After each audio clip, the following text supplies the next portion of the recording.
나라를 걱정해 주시는 시청자 여러분, 일주일 동안 안녕하셨습니까? 오늘 나라가 TV 방송 시작하겠습니다.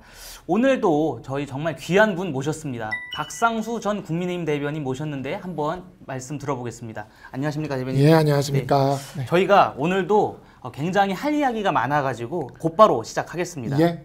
그러니까 오늘 저희가 지금 월요일날 생방송으로 진행을 하고 있고 화요일, 수요일 이틀간 이제 김민석 총리 후보자에 대한 청문회가 실시가 됩니다. 그래서 지금 김민석 후보자 관련해 가지고 논란이 거의 화수분처럼 끝도 없이 나오고 있어요. 이것들에 대해서는 좀 어떻게 생각하십니까? 아무래도 이제 국민들 눈높이에 좀 맞지 않는 측면이 분명히 있죠. 일단은 자금 출처 부분이 해명이 전혀 안 되고 있어요. 네. 그래서 이게 뭐 자녀 교육비를 제외하면 6억, 뭐 그걸 더하면 8억 뭐 이 정도라고 하는데 그 금액이 지금 도대체 어디서부터 나왔는가? 그러한 부분들이 명확히 밝혀지질 않고 있는데 김민석 후보자 재산이 한 2억 정도라고 하지 않습니까? 그럼 그 몇 배에 해당되는 자금이 지금 어디서 들어왔는지 모르게 들어왔다가 지금 사라졌다는 소린데 그렇죠. 그렇다면 그런 부분에 대해서 명확하게 밝혀내지 않는다면 계속 재산 2억밖에 없는 사람에 대해서 왜 이렇게 하느냐 지금 민주당 쪽에서 그렇게 얘기하거든요. 네. 아니 근데 재산이 2억밖에 없는 사람이 그 몇 배가 되는 자금이 들어왔다가 다 써버렸다라던가 이런 식의 해명을 하고 있으면 그에 대해서 당연히 상식적이지 못하다고 느낄 수밖에 없는 거고 저는 그래서 다른 방송에서 그렇게 얘기를 했어요. 그 김민석 후보자는 혹시 오병이어의 기적을 행하는 게 아니에요. 오병이어의 기적이요? 네, 그래서 아니 어디선가 막 이렇게 마침 또 그 배우자분께서 빵집을 하셨다 하니까 빵이 막 이렇게 늘어나듯이 막 이렇게 빵 몇 개가 막 온 가족이 다 먹을 수 온 마을이 다 먹을 수 있는 빵으로 늘어나듯이 그런 게 아닌가라는 생각이 들 정도로 지금 이해가 안 되는 측면이 많습니다. 네. 그리고 그러한 부분에 대해서 이건 뭐 출판 기념회다 뭐다 뭐 이런 것을 축의금이다 이런 식의 그것이 하나의 상례다라고 이야기를 하기에는 글쎄요. 그 시절의 정치는 그랬는지 모르겠어요. 그렇지만 지금 변한 시대에서는 그러한 정치의 방식이 과연 납득될 수 있겠는가, 국민의 눈높이에 맞을 수 있겠는가라고 봤을 때 저는 맞을 수 없겠다라고 생각을 합니다. 맞습니다. 그런데 말이죠. 이제 월요일 오늘 이재명 정부의 내각 인선이 발표가 됐습니다. 네.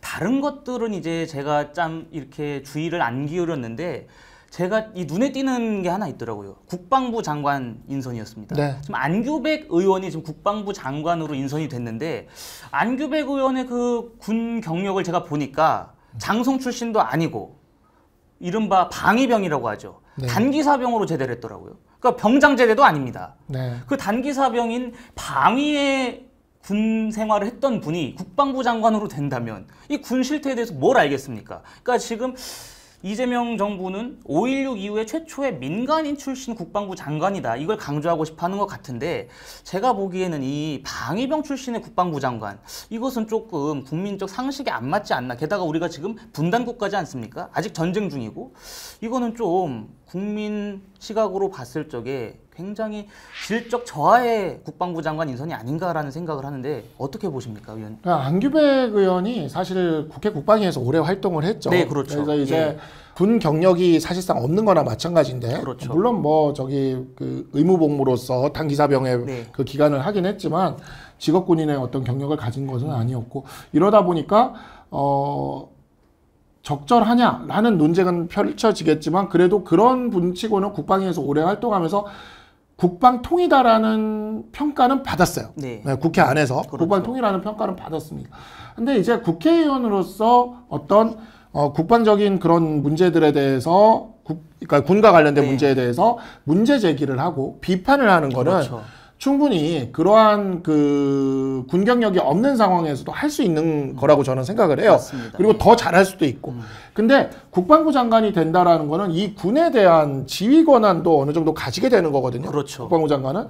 그렇다면 그러한 자리에 가는 분이 군에 대한 어떤 경험이 일반적인 국민들보다 그러니까 일반적으로 징병을 해서 병역을 했다는 사람들을 이야기를 하는 겁니다. 물론 단기사병으로도 병역의 의무를 행한 거긴 하지만 이제 그 소위 말하는 입대를 해서 했던 현역으로 했던 그런 경우보다 군에 대한 어떤 경력이 부족하신 분이 어찌 보면 군에 대한 지위에 대해서 네. 이렇게 영향을 미칠 수가 있는 자리인 국방부 장관에 간다라는 것이 상당히 우리나라 국가 안보 문제에서 조금 걱정스러운 네. 면이 있는 거고, 두 번째로 이게 이제 지금 보면은 국방부 장관뿐만이 아니라 법무부 장관도 비법조인을 지금 임명하겠다라는 이야기가 네, 있어요. 네. 계속 그 얘기가 지금 돌고 있거든요.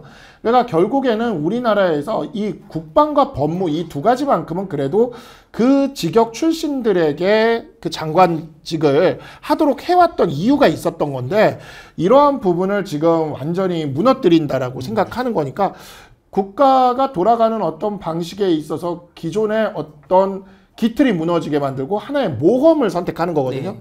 이 모험이 좋은 결과로 이어질지, 그리고 그 모험이라는 거 굉장히 법치주의와 국방이라는 굉장히 중요한 국가의 두 가지 가치를 흔들 수가 있는 거여서 굉장히 우려스러운 지점이 좀 있습니다.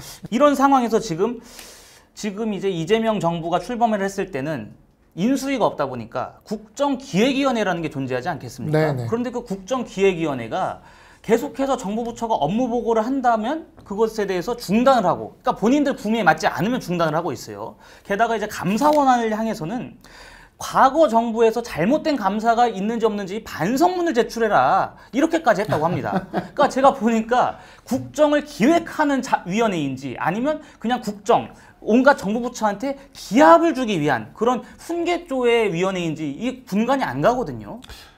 제가 예전에 이제 다른 민주당 정부가 이렇게 출범을 했을 때 네.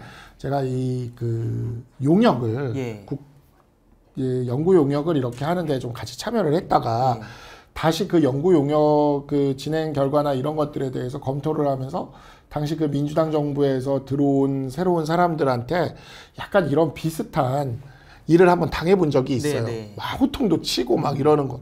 근데 사실 이게 약간 점령군 같은 느낌을 받거든요. 점령군 행세를 점령군 한다라는 행세를 하는 거죠. 그런 느낌을 받고 늘공들의 입장에서는 그냥 늘 열심히 공무원으로서 일을 해왔던 거예요.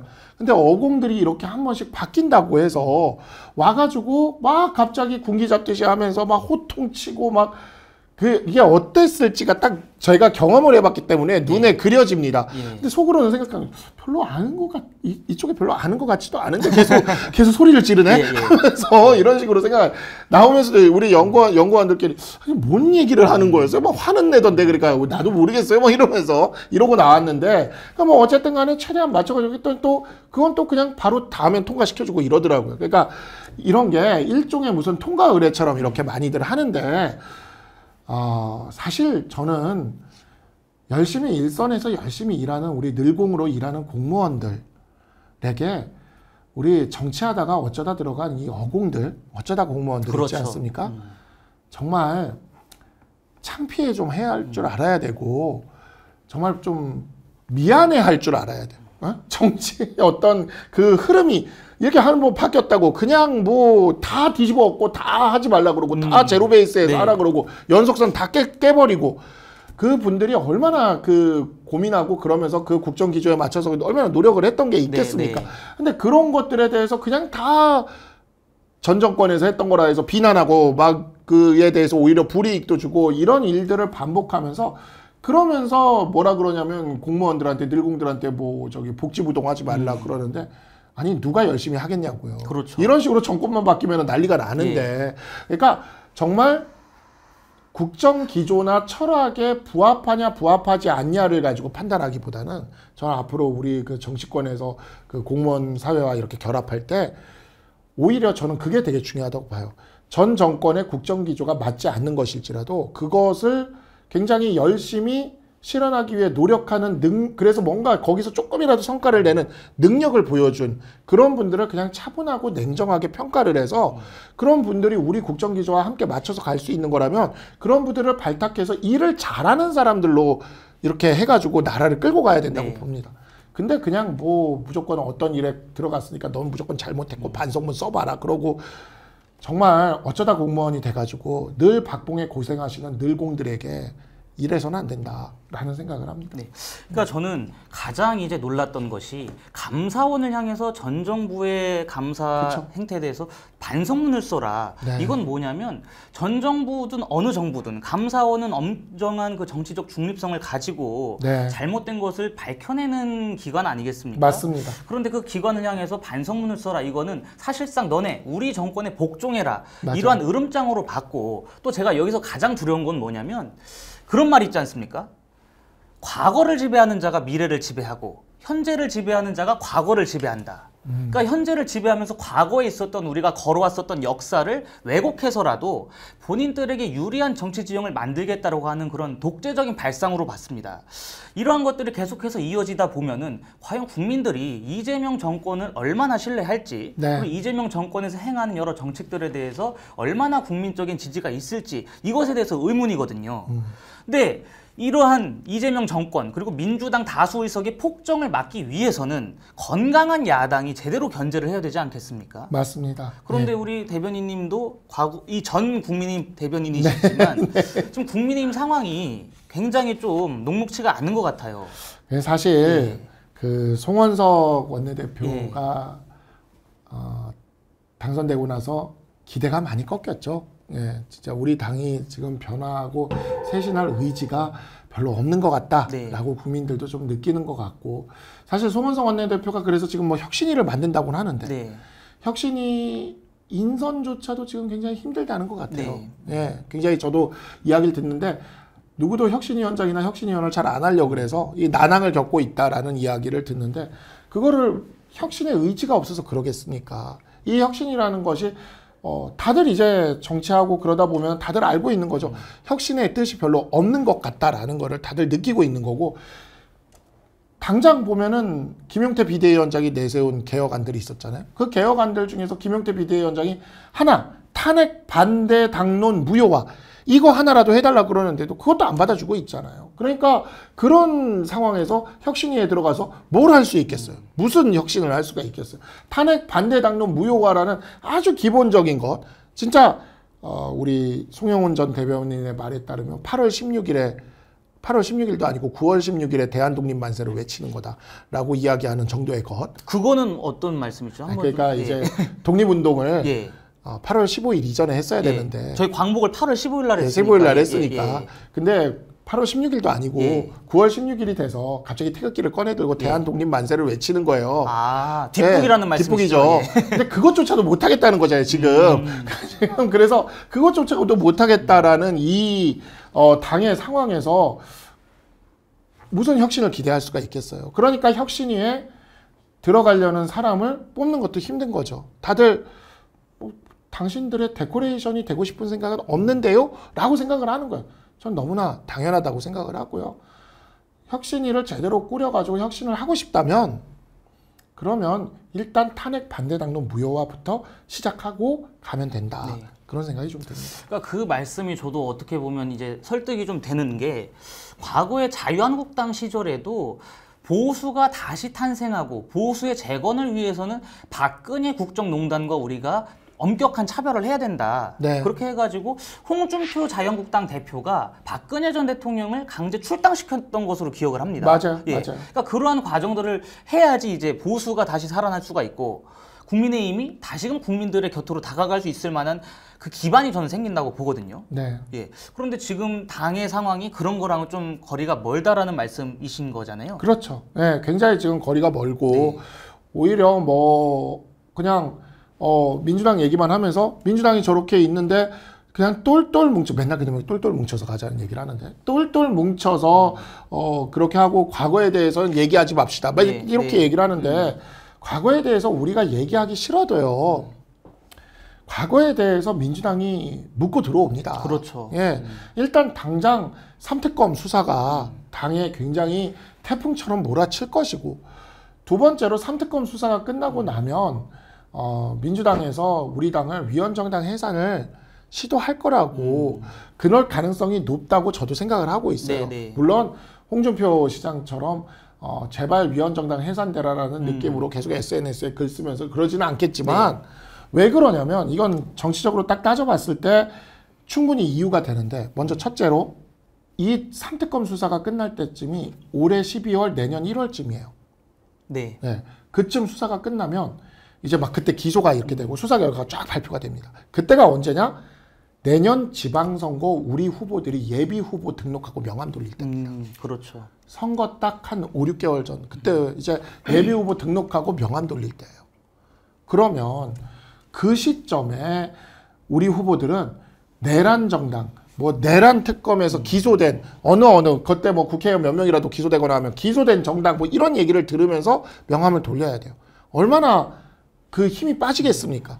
근데 결정적으로 내년 6월 지방선거를 코앞에 두고 지금 이재명 정부의 법무부 장관이 우리 당을 위헌정당 해산 신청을 헌법재판소에 한다. 네.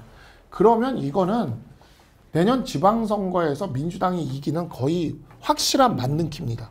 왜 그러냐면 이미 그렇게 수사 결과 나와가지고 기소를 한 상태에서 위헌정당 해산을 그렇게 하게 된다고 쳤을 때 위헌정당 해산 신청을 하면 민주당 후보들이 그렇게 얘기할 거거든요. 저기 국민의힘 후보 찍으면 위헌정당 해산돼서 보궐선거 할 거예요.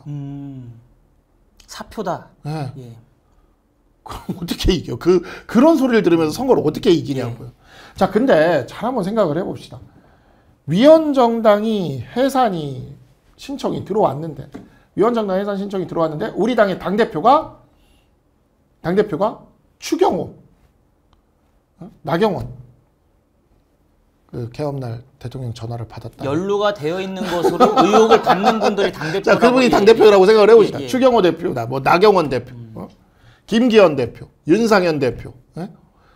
아니면 뭐 그 국무회의에는 참석하지 않았다고는 하지만 그 쭉 같이 있었던 김문수 대표다.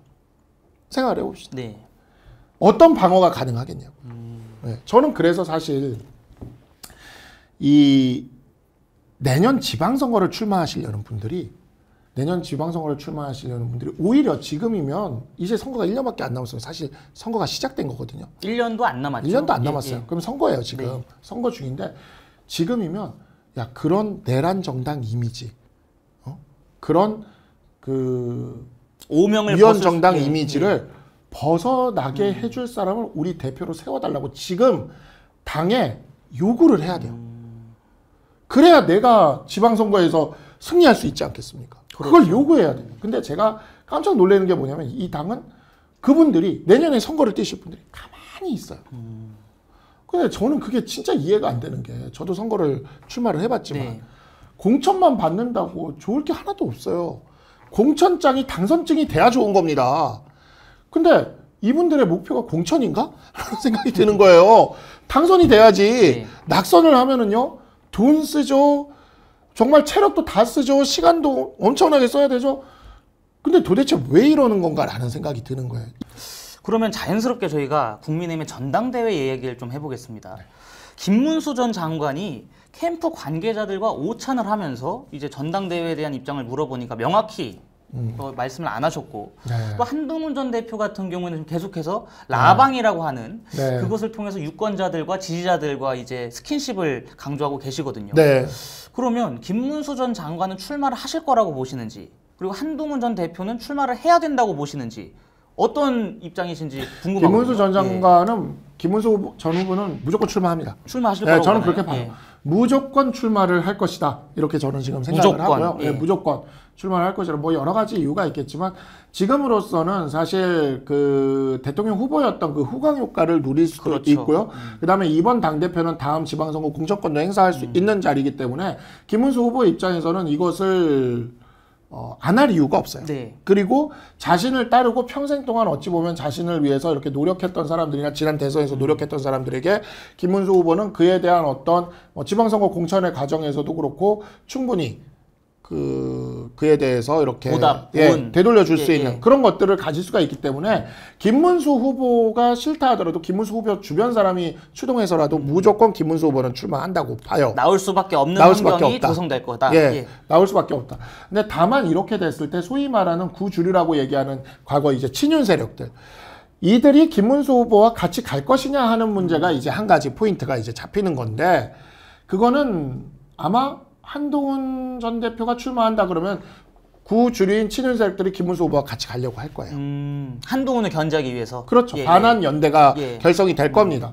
근데 한동훈 전 대표가 출마하지 않는다 그런다면 이게 좀 미묘해질 거예요. 그렇죠. 왜냐하면 구주류 친윤 세력들의 입장에서도 김문수 후보는 완전히 자신들의 어떤 그런 동지적 관계라고 보기는 조금 어렵거든요. 그렇죠. 그리고 그랬기 때문에 한덕수 총리와의 단일화도 그런 식으로 네, 네. 새벽에 그렇게 했던 것이고, 그러니까 이 친윤 세력들이 한동훈 전 대표가 안 나온다 그러면 자기들 후보를 내세울 가능성이 있다. 네.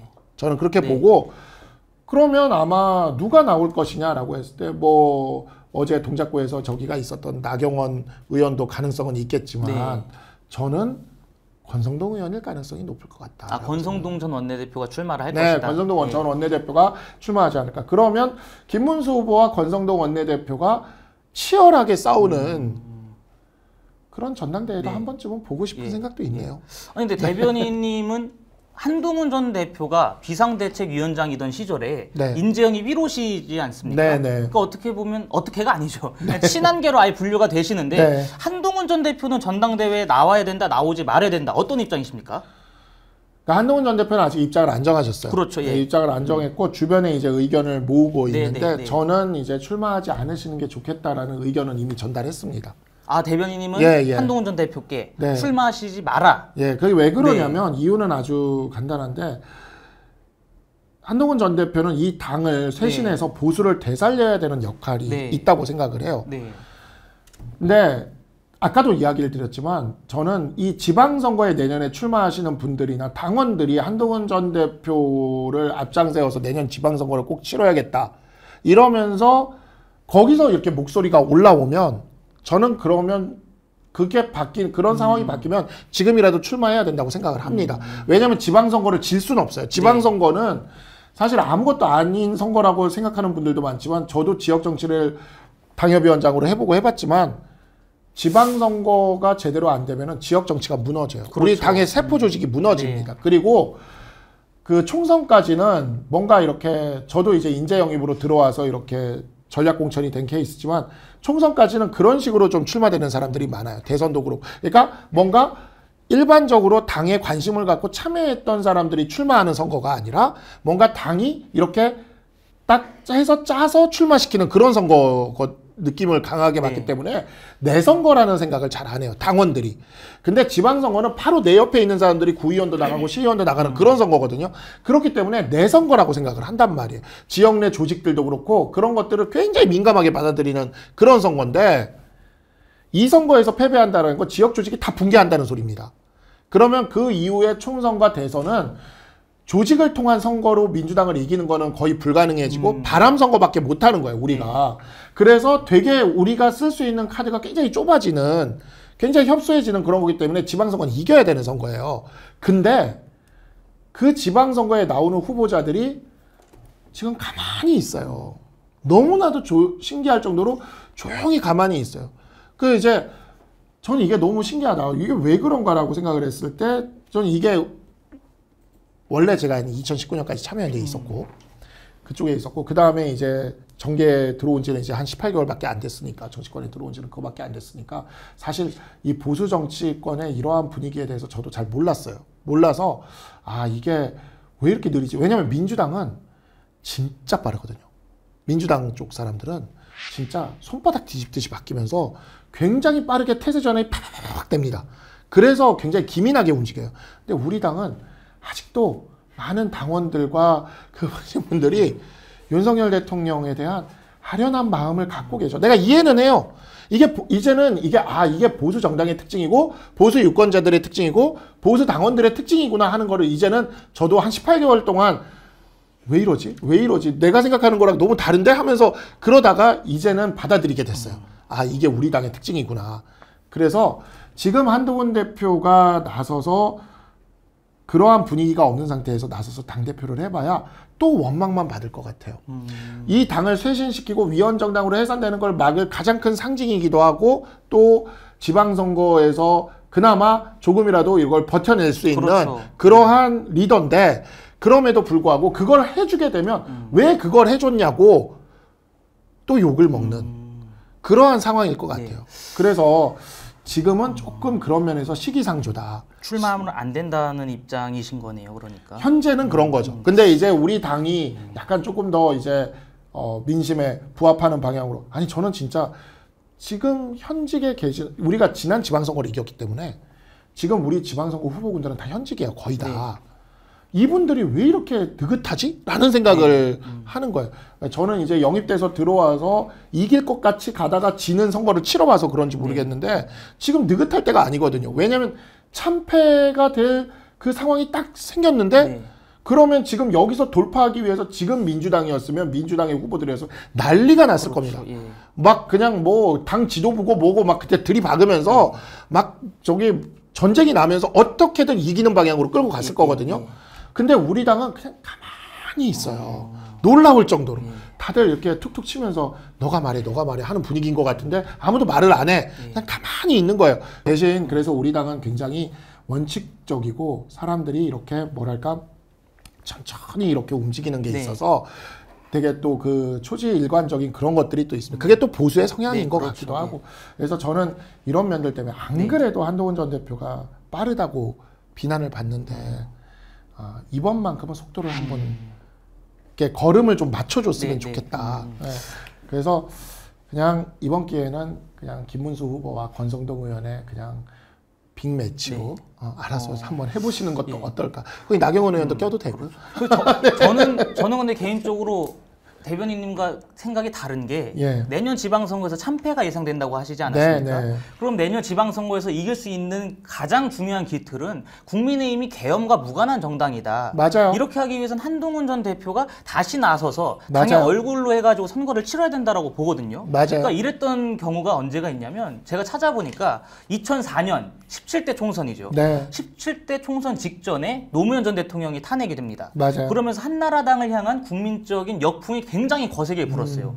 그 상황에서 박근혜 전 대통령한테 당신 당대표 나가지 마라. 당신 당대표 나가면 상처만 입는다. 이렇게 했음에도 불구하고 내가 이 위기에 처한 당을 한번 구해보겠다라고 해서 당대표에 나갔고 121석이라는 그러니까 과반을 못 얻은 거죠. 열린우리당은 과반을 넘게 얻었고.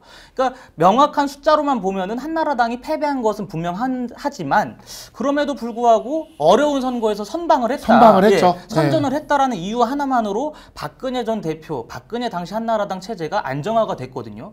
저는 그렇기 때문에 한동훈 전 대표도 지금 이제 위기에 처해진 당 그리고 혼란한 이 보수 정치를 본인이 한번 나서서 영웅적 심리로 해서 구해보겠다 이렇게 하는 것은 또 어떨까 싶은데 그냥 한동훈 대표가 그 생각 그런 점에 있어서 그런 한동훈 대표에게 그런 이야기를 하는 분이 주변에 없는 게 아니고요. 저는 한동훈 대표도 그 점에 있어서 고민을 하고 있다고 알고 있어요. 그러니까 고민을 하고 있는 지금 상황인 거고 충분히 저는 그 말도 일리가 있다고 생각을 합니다. 일리가 있다고 생각을 하고 그래서 한동훈 대표가 내가 그럼에도 불구하고 내가 원하지도 않지만 내가 이 당을 살릴 거의 유일한 리더로서 지금 나서서 이 당을 살리는 역할을 내가 해보겠다라고 나선다고 한다면 저도 뭐 당연히 그러한 것에 대해서 돕고 따를 겁니다. 당연히 그렇긴 한데 좀 뭐랄까 그 쇄신이라는 게 2번, 3번, 4번 반복을 하다 보면 그 쇄신의 그런 명분이라든가 그런 것들이 강도라든가 이런 게 떨어질 수밖에 없어요. 그래서 이왕 할 거면은 한번 제대로 했으면 좋겠다라는 생각을 제가 좀 하고 있고 그런다고 쳤을 때 이번에 들어가서는 그렇게 제대로 쇄신을 하기엔 좀 힘들지 않을까. 그냥 최대한 수습을 하면서 선방하는 정도지 않을까.